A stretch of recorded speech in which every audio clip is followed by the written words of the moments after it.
Okay, we're gonna go from this to this. Deck, we're actually using this hog wire from Home Depot, and it's coated, black coated, so it never rusts. And the one thing about code requires a 4-inch gap in between banisters. So this has 4-inch by 4-inch by 4-inch. So most hog wire is not a true 4-inch. It'll get bigger on the higher up you go. So what we're doing is we're building a frame and basically taking a 1x, we're putting a 2x6, you could do a 2x4, no matter what you want to use. We block it with an 1.5-inch block, so we just took a chunk of 2x6 to get it in there, and then we build a frame around this, and then we're going to put our black hog wire, and it's heavy wire, so it's real strong. You can see it right here. It's not going to move, but we'll frame it in and we'll pocket it in. So this is the easiest way to do this. I've looked at different ways of grooving the wood and different things, but it doesn't work. It does work, but it's very time consuming. So we're trying to get this done, and I'm going to show you how we build this frame in just a second here.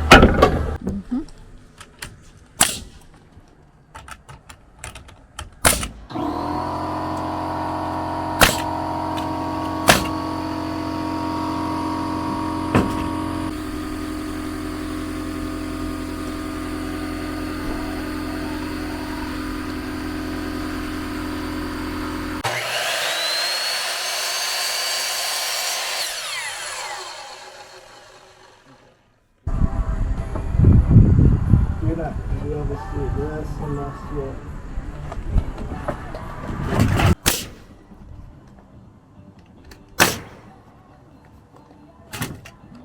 Let's come down here.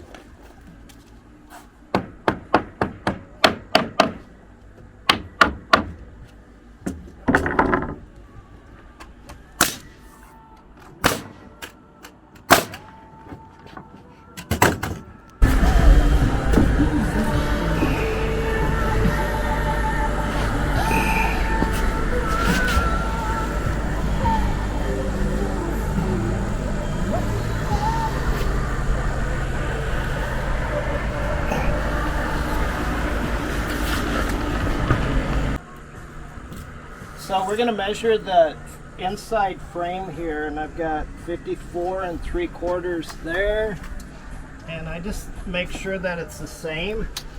54 3/4 will be tight, so I would go a quarter less just so that your this hog fencing fits in there nice and you're not fighting it, because you can fight it. And then I'll do the top measurement and just look at the two measurements. And so we're going to go 34 1/4, and then we're going to take over here, we've got, it's called Wild Hog Panels, and it's wildhogproducts.com. so we got this at Home Depot. It's powder coated, 36 by 6 foot. So code again is posts have to be every 6 feet or less. So you've got to make sure you've got a supporting post every 6 feet or less. And so this is why this is at 6 feet, not just for decking, but also for fencing too, because that's common in fencing. So we're going to go ahead and cut this.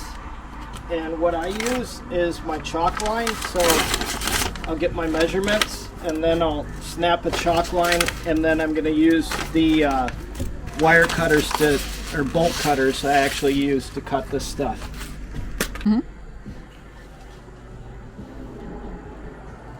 So watch your chalk line, make sure it doesn't slide And then I'm just going to snap this chalk line.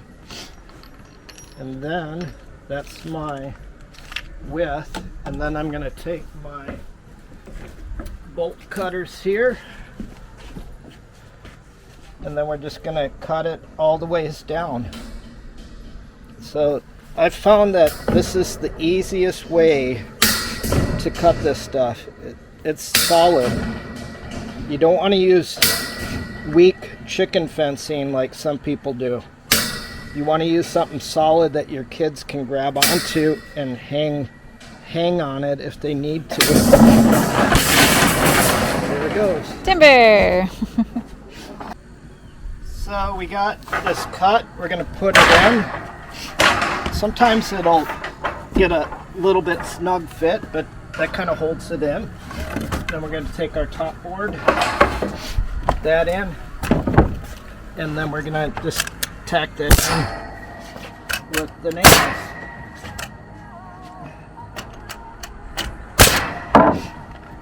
And then we'll just finish the frame all the ways around. We'll put the bottom on, the sides on, and then you get a look like this down here.